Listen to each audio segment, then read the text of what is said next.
പറഞ്ഞു കേട്ടല്ലോ റബ്ബേ, എന്റെ യൂട്യൂബിന്റെ പരസ്യം കൊണ്ട് ഞാൻ ഹജ്ജിന് പോകാൻ തീരുമാനിച്ചിക്കണ്. ആ ഹജ്ജ് തന്നെ ശരിയാവില്ല. അവര് നിർത്തിവെക്കുക നല്ലത്. എന്റെ പരസ്യം കൊണ്ട് ഞാൻ ഹജ്ജിന് പോകാൻ തീരുമാനിച്ചിക്കണ്. ആ ഹജ്ജ് തന്നെ ശരിയാവില്ല. അവര് നിർത്തിവെക്കുക നല്ലത്.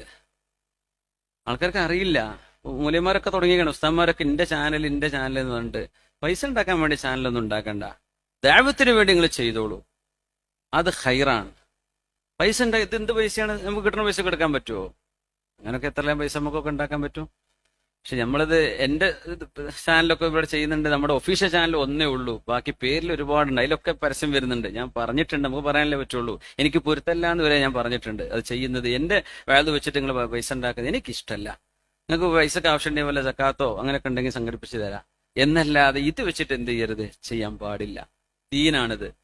സിനിമ ചെയ്യുന്ന ആൾക്കാരൊക്കെ വേദ വെച്ചിട്ട് പൈസ കൂട്ടത്തിൽ വേദവും ഭയങ്കരമായ ക്യാപ്ഷൻ കൊടുക്കും. അപ്പൊ ആൾക്കാർ പഠിച്ചോ ഇത് എന്താണാവോ, തുറന്നു നോക്കുമ്പോ ഒന്നും ഉണ്ടാവില്ല. പക്ഷെ അങ്ങനെയൊക്കെയാണ് വേദമൊക്കെ മാർക്കറ്റ് ചെയ്യണത് ഇപ്പോ. എന്തിന്? സബ്സ്ക്രൈബേഴ്സിനെ കിട്ടാൻ വേണ്ടി, വ്യൂവേഴ്സിനെ കിട്ടാൻ വേണ്ടി.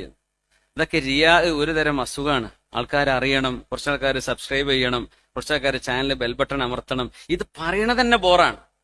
ഇത് പറയുന്നത് എന്ത് വൃത്തികേടാന്നറിയോ? നിങ്ങൾ എന്നെ ശ്രദ്ധിക്കണേന്നാണ് പറയണത്, എന്റെ കൂടെ കൂടണേ എന്നാ പറയണത്. നമുക്ക് എന്ത് അധികാരം അതിനുള്ളത്? നാട്ടുകാർ തീരുമാനിച്ചോട്ടെ, ഒലുക്ക് വേണേ കൂടെ കൂടാക്കി എന്തൊക്കെ ചെയ്തോട്ടെ. അത് ഒരാൾ ഫേമസ് ആവണമെന്ന് ആഗ്രഹിക്കല്ലേ?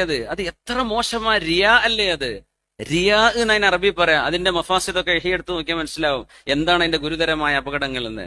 അപ്പൊ അതൊക്കെ നമ്മൾ അറിയാതെ ഈ കാലത്തിന്റെ ഒഴുക്ക് അങ്ങനെ ആയപ്പോ എല്ലാവരും ഒഴുകുകയാണ്. അയ്യോ, മറ്റേ കൊറോണ കൊണ്ടുണ്ടായ വലിയൊരു മുസീബത്താണത്. അപ്പൊ അത് നല്ല നിലക്ക് ചെയ്തോളൂ. പൈസ ഉണ്ടാക്കാൻ പറ്റാത്ത രീതിയിൽ, മോണിറ്റൈസ് ചെയ്യാതെ, പരസ്യം വിടാത്ത രീതിയിൽ ചെയ്യാൻ പറ്റുമെങ്കിൽ അതൊരു നല്ല കാര്യം. ഇല്ലെങ്കിൽ പൂട്ടിച്ചു പോയിക്കോളി, അതാണ് നല്ലത്. കാരണം നമ്മൾ ആഖിറം രക്ഷപ്പെടുത്താം.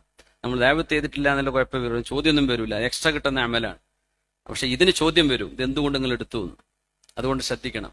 അള്ളാഹു തആല കാര്യങ്ങൾ മനസ്സിലാക്കാൻ ചെയ്യണം. എന്റെ ചാനലിലൂടെ തന്നെ ഞാൻ അപ്ഡേറ്റ് ചെയ്യുന്നതായിരിക്കും. അത് വേറൊരു ഉദ്ദേശം വെച്ചിട്ടൊന്നല്ല. എനിക്ക് ഇതിനെ കുറിച്ചിട്ട് നിങ്ങൾക്ക് അറിയിപ്പിക്കണമെന്നും ഇതിൽ നിന്ന് എനിക്ക് കിട്ടുന്ന വരുമാനം ഈ യാത്രയ്ക്ക് വേണ്ടി ചെലവഴിക്കണമെന്നാണ് എൻ്റെ ആഗ്രഹം. ഹജ്ജ് എൻ്റെ ഒരു ഉദ്ദേശമായിരുന്നു, എൻ്റെ നിയത്തായിരുന്നു. അതിനു വേണ്ടിയിട്ടുള്ള പുറപ്പാടിൽ ഈ യാത്രയിലുടനീളം നിങ്ങളുടെ എല്ലാവിധ സപ്പോർട്ടും പ്രാർത്ഥനയും എനിക്കുണ്ടാകണം. ഇൻഷാ അല്ലാഹ് ഇനി ഇതിൻ്റെ എല്ലാ പൂർണ്ണമായിട്ടുള്ള വിവരങ്ങളുമായിട്ട് ഞാൻ വീണ്ടും വരുന്നതാണ്. എല്ലാവരും പ്രാർത്ഥനയിൽ ഉൾപ്പെടുത്തുക. അസ്സലാമു അലൈക്കും വറഹ്മത്തുള്ളാഹി.